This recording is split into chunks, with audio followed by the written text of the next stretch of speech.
Hi, and welcome to Voices of the Vietnam Era. I'm your host, Matt Albright, Director of the Center for American Values. Voices of the Vietnam Era is presented by the Pueblo City and County Library District in partnership with the Center for American Values in support of the All Pueblo Reads program. This year's program is around the book The Things They Carry by Tim O'Brien. And we're so happy to have you watching today or tonight or whenever you may watch this. This is our second installment of Voices of the Vietnam Era, and we have a very special guest today. Tonight, we're sharing the nurse's perspective. I'm proud to introduce my friend, Lieutenant Colonel Mary Littlejohn. Hi, Mary. How are you? I'm doing fine, Matt. How are you today? I'm doing great. So happy to have you. Thank you for taking your time. As you know, this is an amazing program. Nothing really strenuous. It's you and I having a conversation about your perspective and what you went through during the Vietnam conflict. Can we start by talking a little bit about where you personally come from? I was born and raised in Tampa, Florida. I went to nursing school there. After a year at University of Florida, I went back and went to nursing school. And after I graduated, I decided to join the Air Force. And that's what I did. And what made you want to be a nurse? Well, I think I have two aunts that are nurses, and I think that helped me decide that that's what I wanted to do. I knew I didn't want to be a teacher because I was never a very good student in school. So I decided I didn't want to be a teacher. And in those days, a lot of girls either went into teaching or went into nursing. Now, being a nurse in Florida, you could have easily worked at a hospital, probably got a job at a doctor's office. Why the Air Force? Well, we had some very good recruiters that came to our nursing school. And they were some from the Navy, some from the Army, and some from the Navy, or excuse me, from the Air Force and Army. And the ones that were from the Air Force seemed to have a program that I liked better than what the um, the Navy had to offer, as far as assignments that I might be eligible for and educational benefits and things like that. Sure. Now, did you have service members in your family that paved the way? None, none. So I But know. we had a large Air Force base there in Tampa, and so I'd see the planes fly over every day and hear them. And um, besides that, like I say, the recruiters were very good for the Air Force, much more so than the other branches of service, as far as talking some of us into going in the military.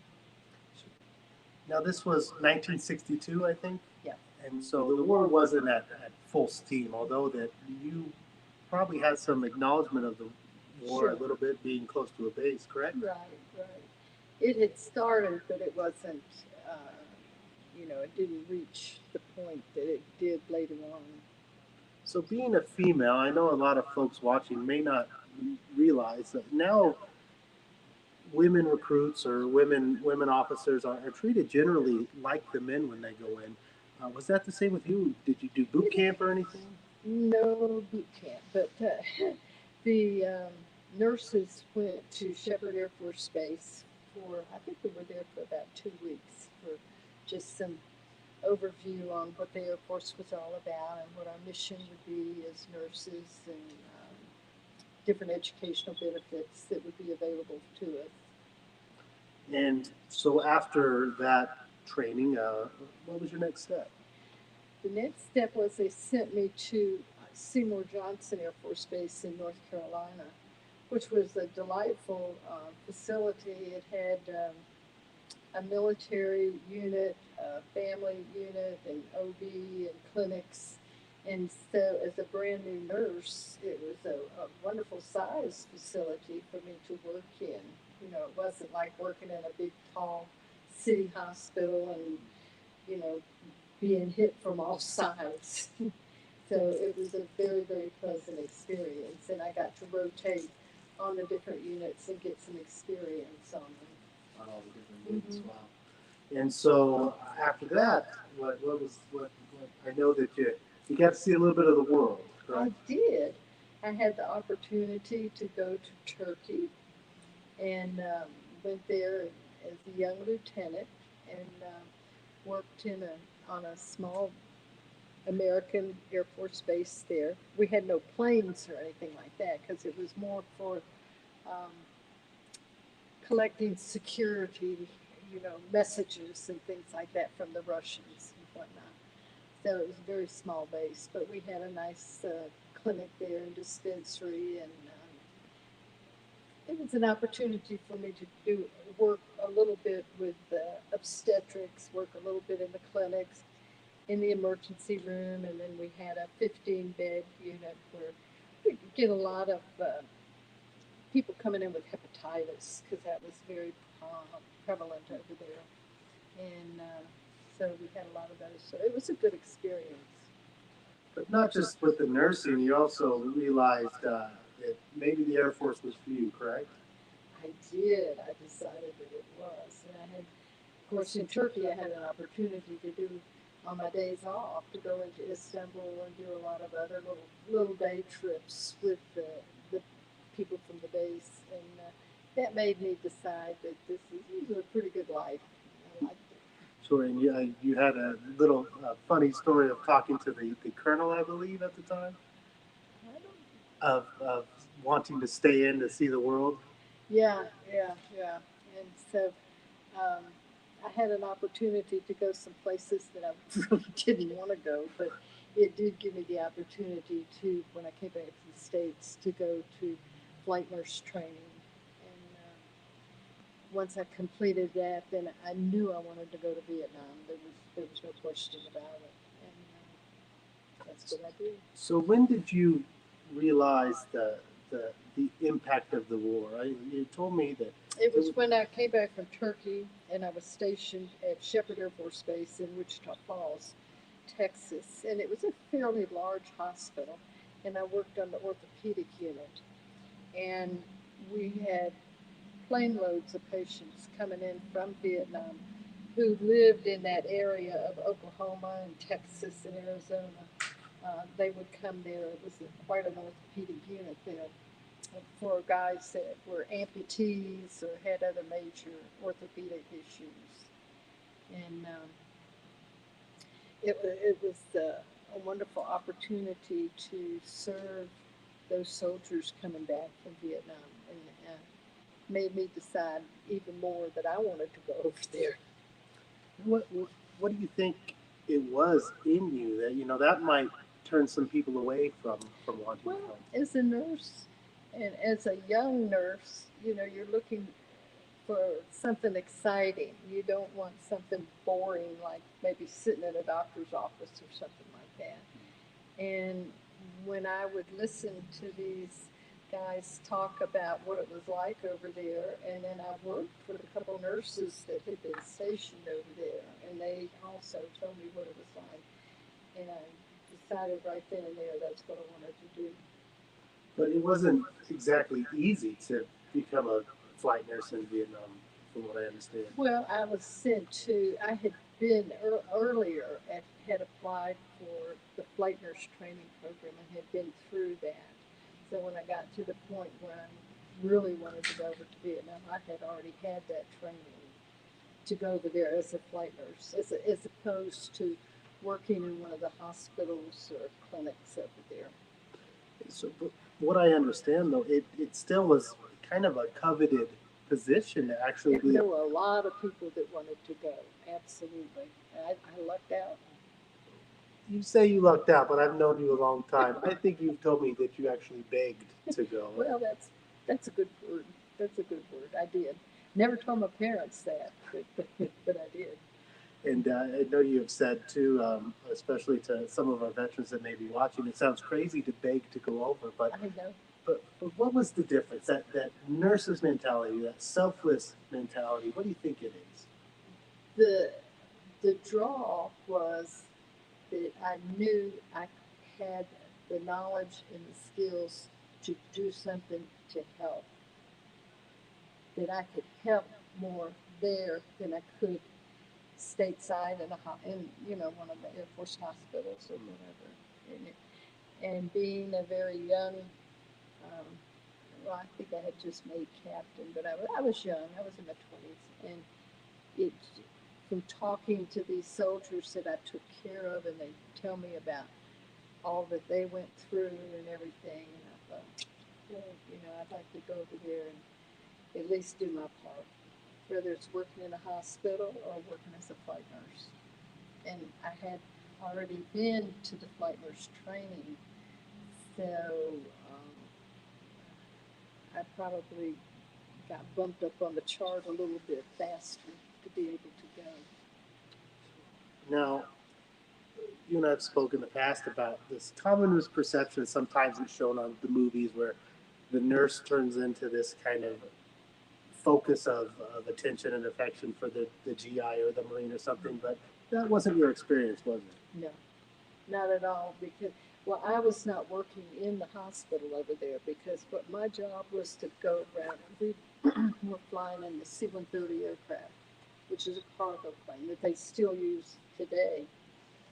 And our job was to go around to the different bases and places to pick up the wounded and bring them back to a larger medical facility, or bring them back to this other base where they would be loaded on a large transport plane to come back to the States.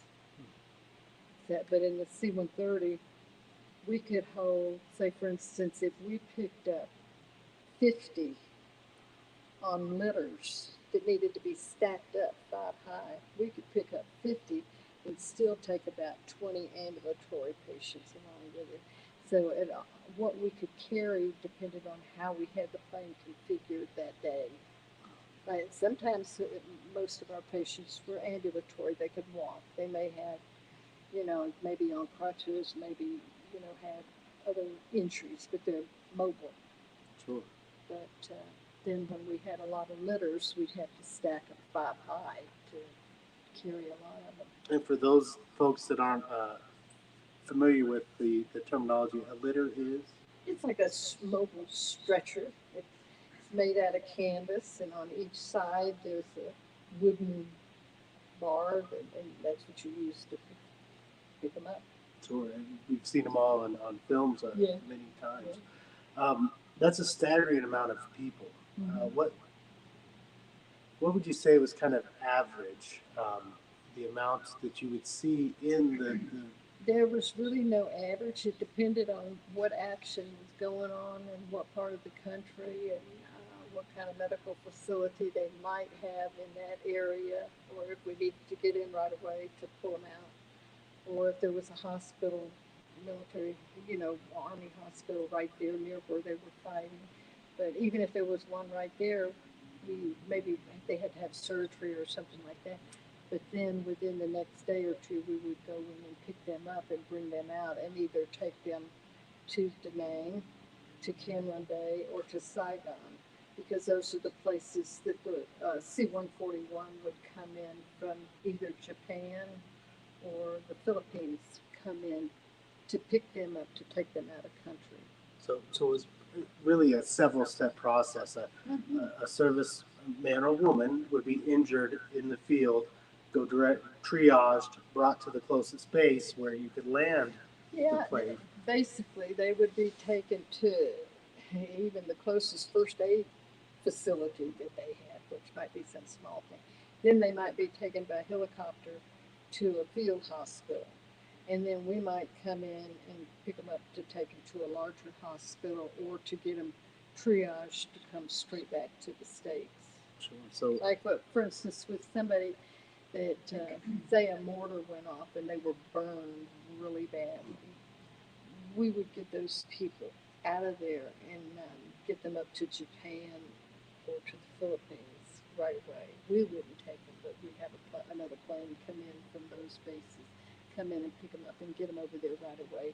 They wouldn't be staying in one of our little hospitals or clinics over there with some wounds like that. They're really bad. And just to go back to some of the numbers that we've spoke of in the past, you've told me stories of having 20 plus on litters and over 40 ambulatory, or vice versa. Yeah.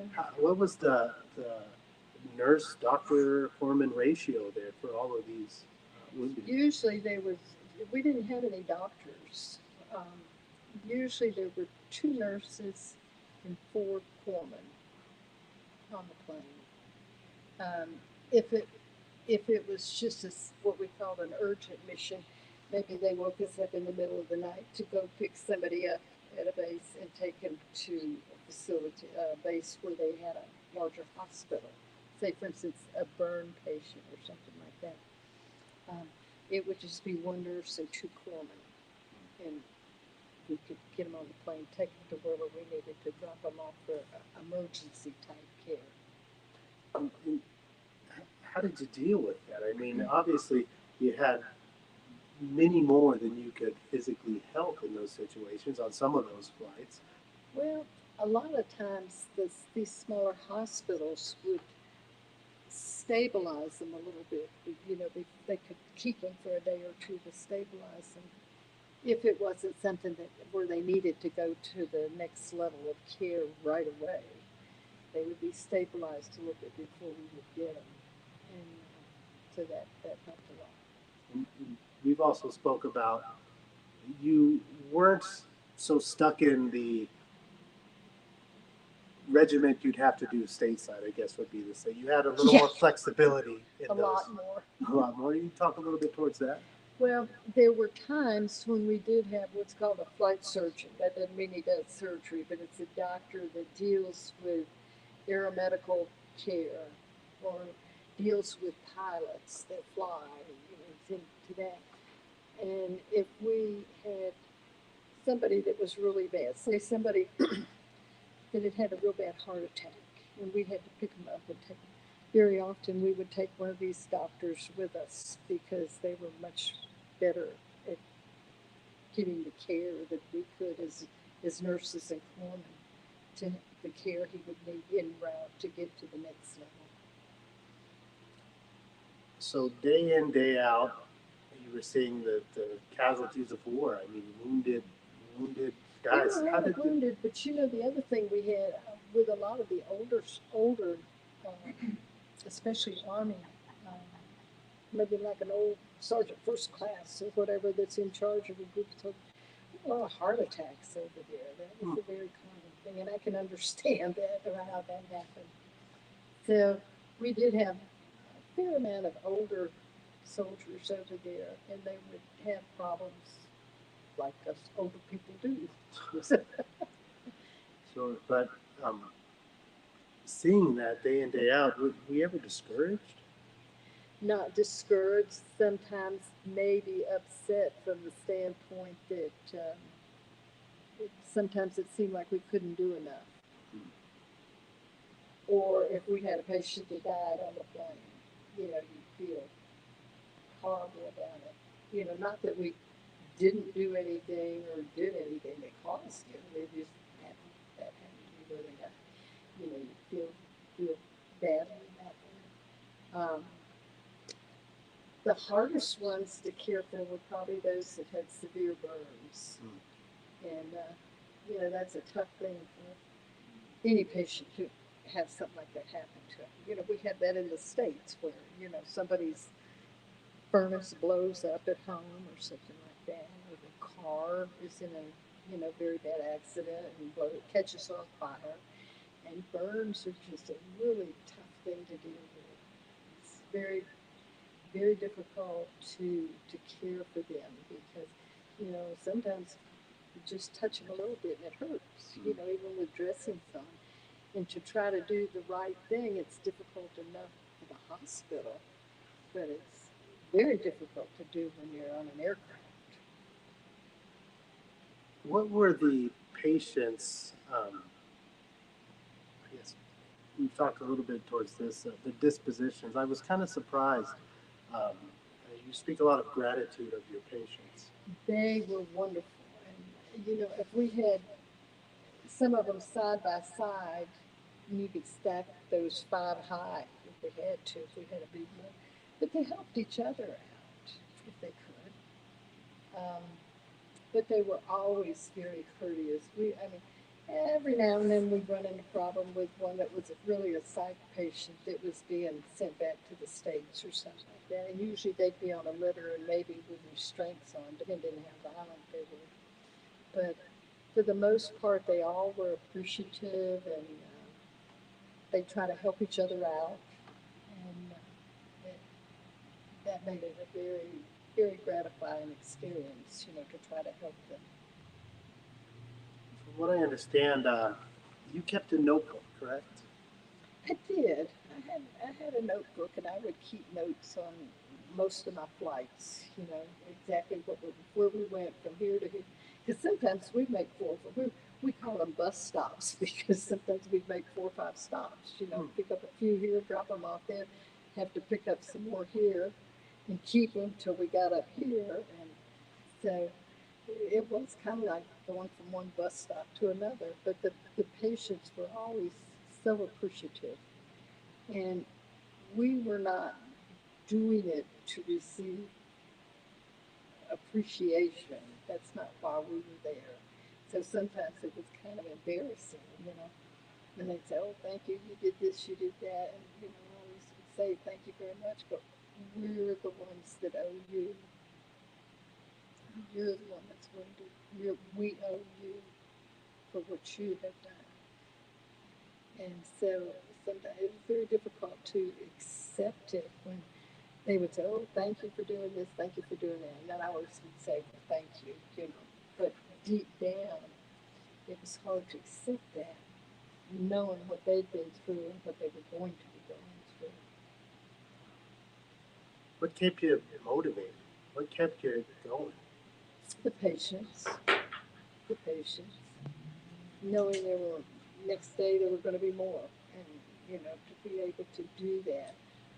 The other thing is that we had a very close-knit group in our squadron, not just with nurses, but the corpsmen too that worked with us. So it was a very close-knit group, and everybody, supported each other.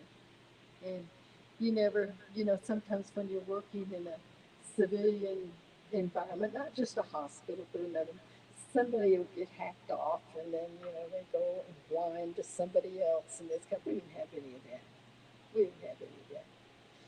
And people were trying to,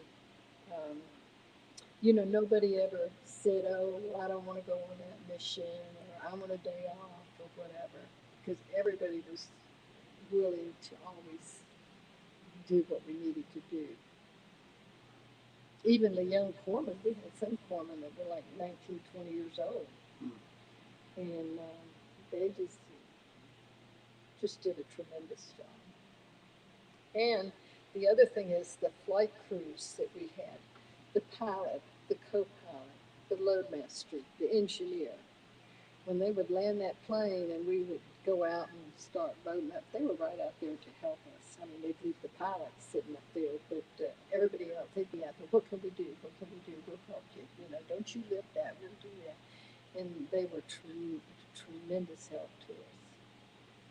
We often hear about the camaraderie, the brothers and battle buddies, but it sounds like that ran pretty deep within the nursing corps as well, or across the entire each service, every service over here. I think so. I think probably the only branch of service where there might have been maybe a little more dissension or problems would be in the Army. And the only reason I say that, because they did a wonderful job. They were good soldiers, but a lot of them were drafted, and they didn't want to be there.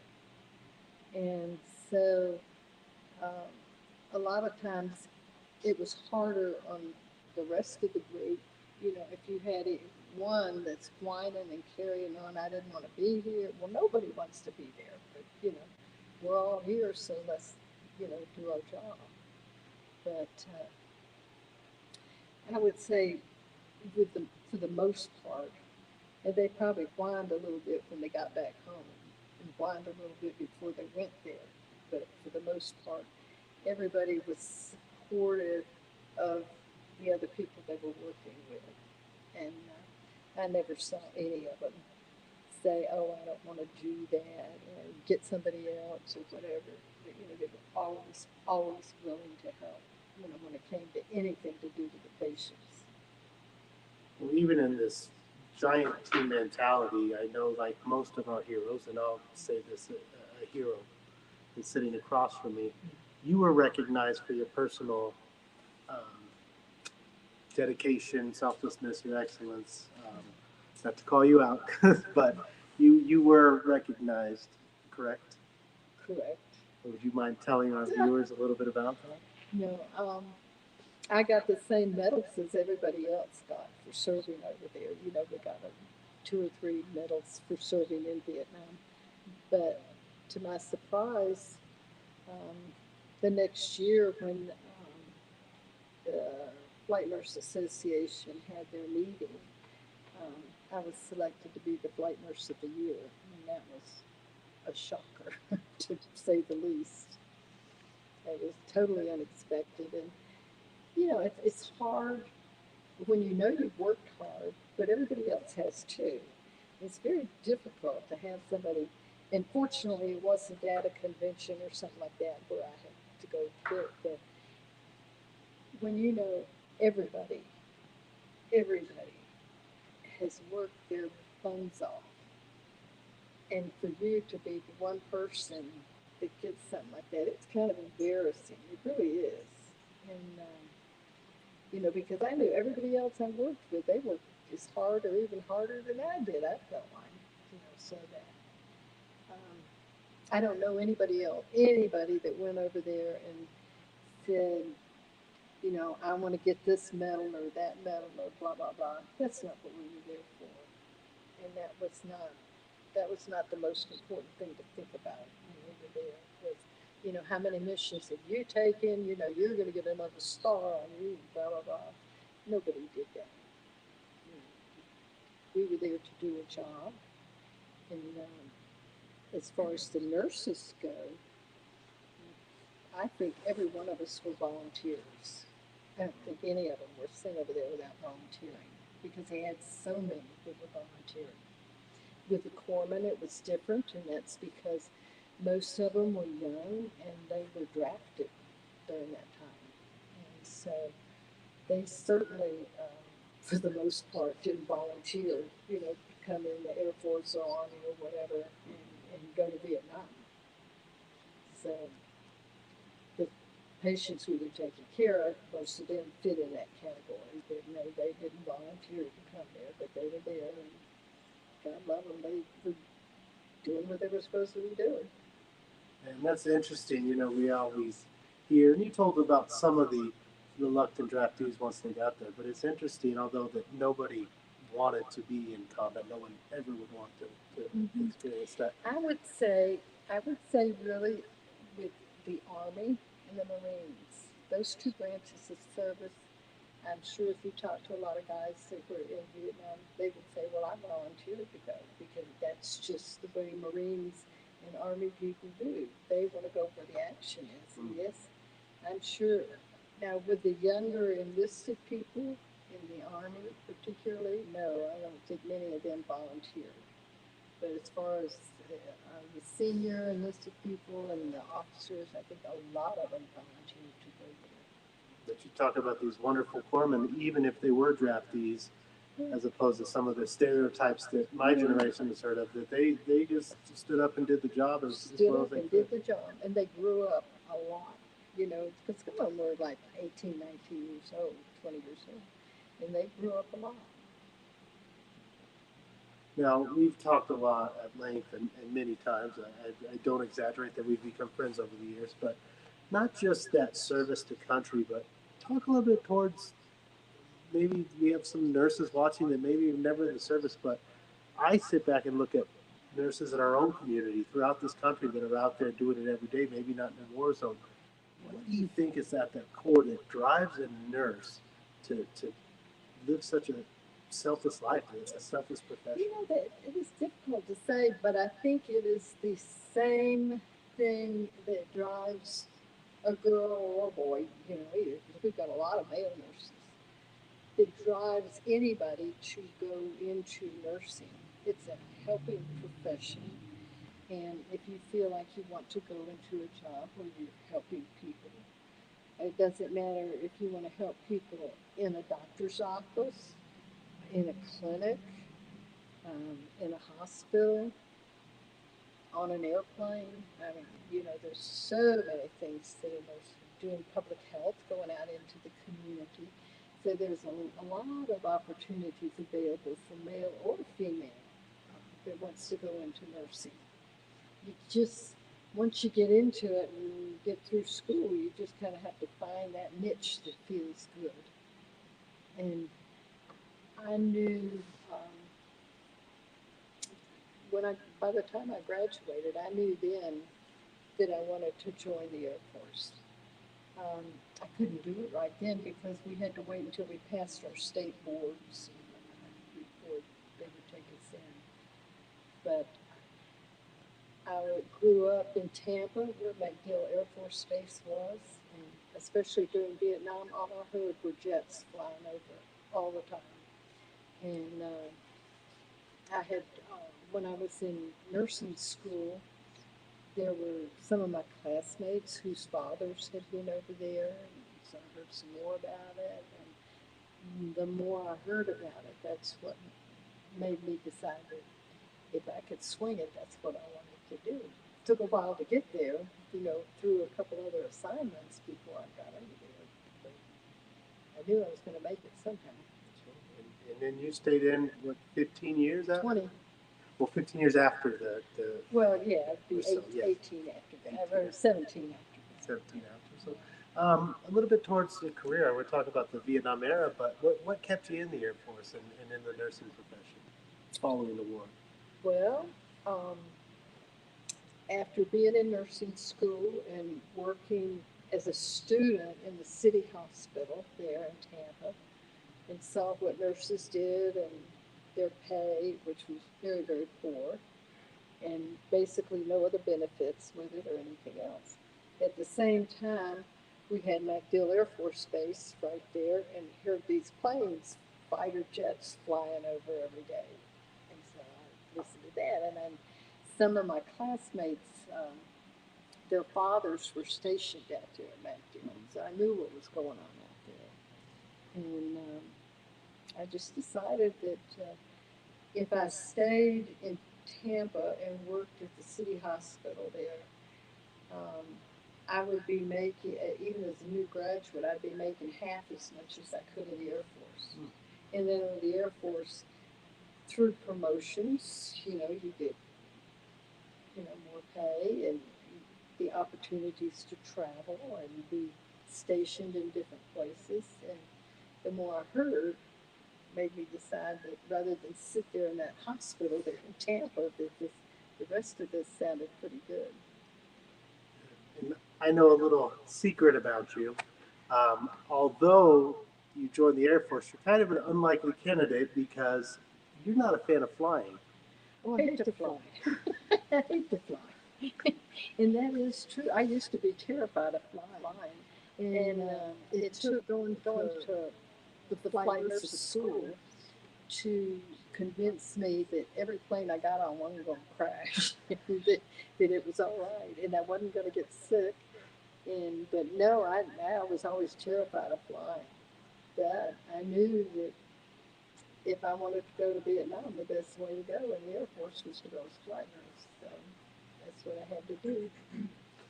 Yeah, and then as I was alluding to, even after many people obviously got through the war, got through that period of life, and then got out, but you stuck around for quite some time after. Yeah, I stayed in for 20 years, total 20 years. I loved the camaraderie. The friends I met at each base, I kept for years. So it wasn't like you go someplace and you work for a couple of years and then you leave and you go someplace else and you forget about these people. You don't do that anymore. They remain your friends. And I've got friends here in Colorado Springs that I was stationed with back in the 70s that ended up here also. So the camaraderie was a big thing. The benefits, the retirement, the medical care, all those things entered into it too. Things that I could get that I couldn't get if I worked in the private sector. And you had kind of a neat last assignment. And my last assignment was at the Air Force Academy, and I was the assistant chief nurse there, and wonderful groups of doctors, nurses, corpsmen that worked there, and it was only, I think we had a total of 50 beds at the most, and just worked with some wonderful people, and it was a wonderful environment to work in, so I really enjoyed it. I knew then that I was going to go ahead and retire because I thought I don't want to go someplace else after being here, you know. And I enjoyed Colorado Springs too. You've told me a little bit about another reason you like the job is you still got to have that interaction with the patient. As we move up in Right. rank or profession, a lot of times we get away from the Mm-hmm. core of what got us into whatever profession. Exactly, exactly. And that had kind of happened to me, like, for instance, when I was in Germany, um, 2 assignments before that. Um, I was the chief nurse of this outpatient facility there, but most of my work was in my office, you know, paperwork and stuff, and not out with patients and stuff. And I really missed that. At the Air Force Academy, I was the assistant chief nurse there, but I made rounds every day on every patient and had to give a report to the commander, you know, check on the nurses and corpsmen, make sure they had, you know, all that they needed and enough help and things like that. So at that assignment, I still had the opportunity to interact with the patients, and that was nice. Now, as I know that you were hesitant to receive Flight Nurse of the Year, like many of our heroes or those that we recognized, and hate to put you on the spot as the representative for our Vietnam nurses, but is there anything you'd like to say on behalf of the nursing corps as a whole, or for those folks, and why it's important that we remember this aspect of the Vietnam era? Well, I think probably that would hold true whether you're talking about Air Force or Army or Navy.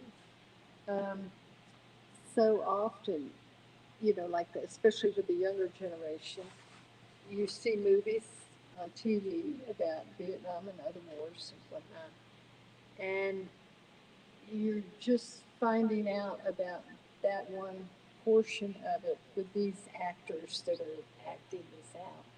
But unless you're watching something on Smithsonian Channel or something like that, you don't really get the real story of what's going on.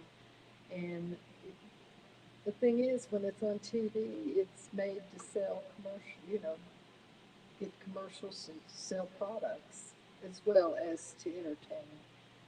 But if I was a teenager and I was thinking about going in nursing, whether it's in the military or not, I don't think I would look at one of these medical shows on TV to show me what nurses do.